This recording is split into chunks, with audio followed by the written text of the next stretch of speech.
Bismillahirrahmanirrahim. Assalamualaikum warahmatullahi wabarakatuh. Perkenalkan, nama saya Kuni Zakiah, NIM 191030411. Di sini saya akan memaparkan hasil resum saya pada mata kuliah Hukum Internasional. Resum pada pertemuan ke-25 hingga pertemuan terakhir, yakni pertemuan ke-28. Pertama-tama saya akan membahas terkait apa itu diplomasi dan konsuler.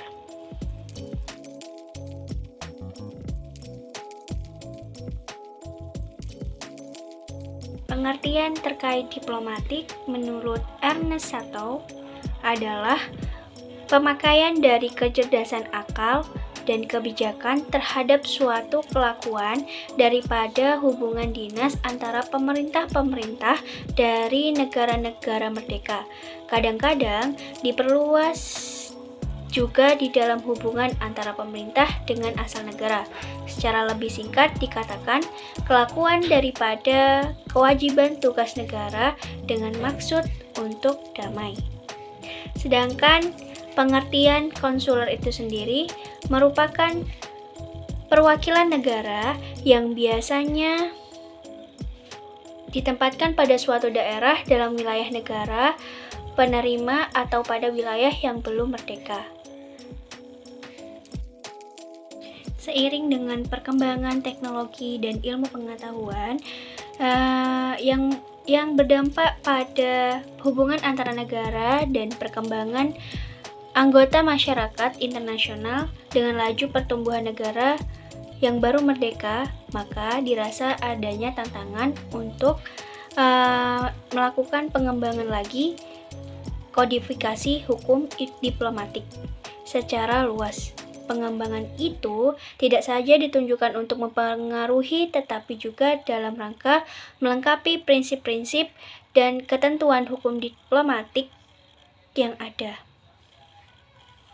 Sebelum didirikannya Badan Perserikatan Bangsa-Bangsa atau PBB, pengembangan kodifikasi diplomatik tidak begitu pesat.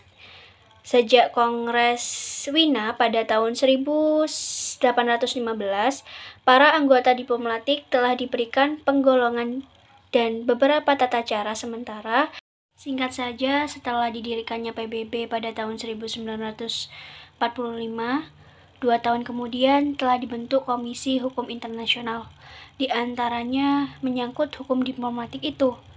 Yang pertama yaitu hukum diplomatik itu meliputi 1. Pergaulan dan kekebalan diplomatik. Yang kedua, pergaulan dan kekebalan konsuler. Yang ketiga, visi misi khusus. Yang keempat, penghubungan antara negara dan organisasi internasional. Yang kelima, masalah perlindungan dan tidak diganggu gugat para pejabat diplomatik. Keenam, status kurir diplomatik dan kantong diplomatik yang tidak diikutsertakan pada kurir diplomatik. Yang terakhir, hubungan antara negara dengan organisasi bagian. Dengan kegiatan Komisi Hukum Internasional selama ini, khususnya dalam rangka kodifikasi, namun sebelum rancangan ini itu disampaikan kepada semua pemerintah negara, anggota memperoleh tanggapan baik selama dibahas dalam Komisi Hukum Internasional maupun sebelum disampaikan ke Majelis Umum PBB.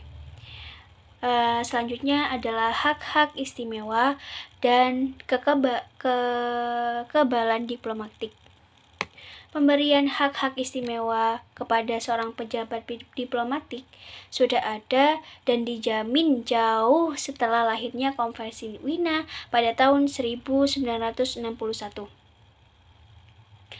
Dengan kata lain, hak-hak istimewa ini telah diakui secara universal kepada umum kebiasaan internasional. Hal ini kemudian ditegaskan kembali dalam Konvensi Wina pada tahun 1961. Hak-hak istimewanya itu meliputi yang pertama, pembebasan biaya cukai. Dalam Konvensi Wina pada pasal 36 ayat 1 menyatakan bahwa pejabat diplomatik dibebaskan dari kewajiban bea cukai, baik bea cukai masuk maupun bea cukai keluar, termasuk pajak-pajak lainnya yang berhubungan dengan itu. Barang-barang untuk keperluan dinas perwakilan diplomatik, barang-barang untuk keperluan pribadi pejabat diplomatik, keluarga, barang keperluan rumah tangga, termasuk barang-barang yang dimaksudkan untuk menetap.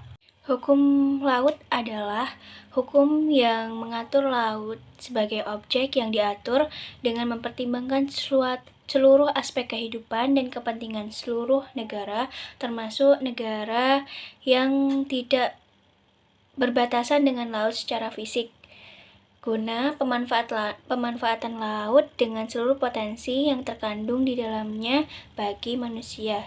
Dalam sejarahnya, perkembangan hukum laut internasional ditandai dengan munculnya pertarungan antara dua konsepsi hukum laut. Yang pertama, res komunis, yang menyatakan bahwa laut adalah milik bersama rakyat dunia, dan oleh karena itu tidak dapat diambil atau dimiliki oleh siapapun. Yang kedua adalah res nullius, yang menyatakan bahwa laut itu tidak ada yang memiliki, dan oleh karena itu dapat diambil dan dimiliki oleh masing-masing negara. Pertumbuhan dan perkembangan dua doktrin tersebut diawali dengan sejarah panjang mengenai penguasaan laut oleh Imperium Roma. Perkembangan doktrin res communis omnium yang ada di atas. Hal ini dapat dilihat bahwa embrio kebebasan laut lepas sebagai prinsip kebebasan laut telah diletakkan jauh sejak lahirnya masyarakat bangsa-bangsa. Tidak dapat dipungkiri lagi bahwa doktrin ini terdapat dalam sejarah hukum laut internasional, merupakan tonggak dari perkembangan hukum laut internasional pada masa-masa berikutnya.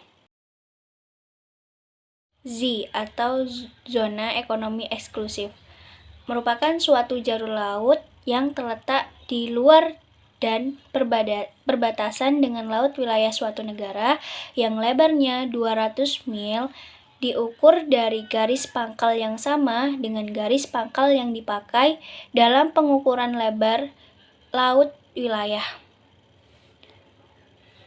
Konsepsi ini merupakan cerminan usaha yang dilakukan suatu negara yang sedang berkembang untuk melakukan pengawasan dan penguasaan terhadap sumber kekayaan alam yang terdapat dalam laut yang berbatasan dengan laut wilayah.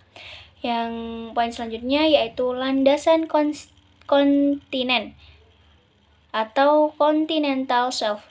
Landasan kontinen ini meliputi dasar laut dan tanah di bawahnya dari daerah bawah permukaan laut yang terletak di luar teritorial sepanjang kelanjutan alamiah wilayah daratannya hingga pinggiran laut tepian kontinen atau hingga suatu jarak 200 mil laut dari garis pangkal. Kewenangan negara di luar yudikasi nasional. Kewenangan negara di luar yudikasi nasional berlaku di laut lepas dan kawasan samudra dalam. Konvensi Jenewa pada tahun 1958 menetapkan bahwa laut bebas dimulai dari batas terluar laut teritorial. UNICLO pada tahun 1982 menetapkan bahwa laut lepas mencakup zona ekonomi eksklusif. Di laut lepas, semua berhak atas kebebasan yang berlaku dengan sebutan freedom of high sea, yakni kebebasan berlayar, kebebasan penerbangan, kebebasan menangkap ikan, kebebasan melakukan penelitian ilmiah ke lautan, kebebasan memasang pipa dan kabel-kabel di bawah laut. Namun, kita juga perlu memperhatikan ketentuan-ketentuan landasan kontinen yang berlaku. Di samping itu, laut lepas terdapat hak dan kewajiban internasional bagi setiap negara.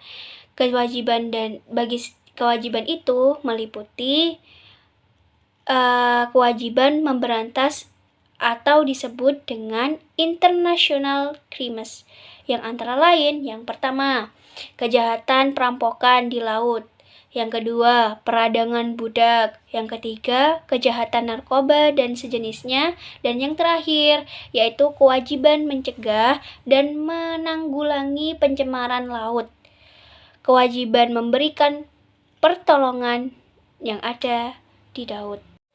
Sekian dari saya, kurang lebihnya mohon dimaafkan. Assalamualaikum warahmatullahi wabarakatuh.